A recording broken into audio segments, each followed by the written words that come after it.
જિંદગીમાં કોઈ દી બાપુજી અમારા પર હાથ નહોતો ઉપાડ્યો, પણ મને એમ હતું કે આજે ઉપાડશે. ઠીક, સાહેબની ખાધી એમ એમની ખાઈ લેશું, પણ સાલું એક દુઃખ રહી જશે કે જે બાપના માનહાટું થઈને એનું ભોડું રંગી નાખ્યું હતું એ બાપે માર્યો. પણ બાપુજી એમ કર્યું નહીં, એમણે હાથ નહોતો ઉપાડ્યો મારી. સાચું કહું ને તો માનું તો મોઢું એ હરખું યાદ નથી. માં એટલે શું એ સમજાય પહેલા તો વહી ગઈ, પછી તો જે કઈ હતો એ બાપ જ હતો. માં બોલતા બેન દેખાય ને બાપ કહેતા બેન.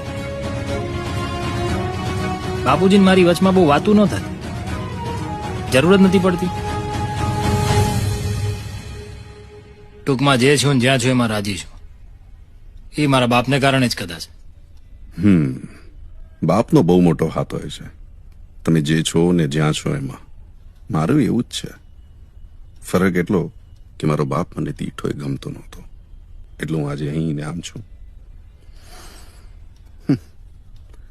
એટલો તો મને મારો બાપ કામ લાગ્યો.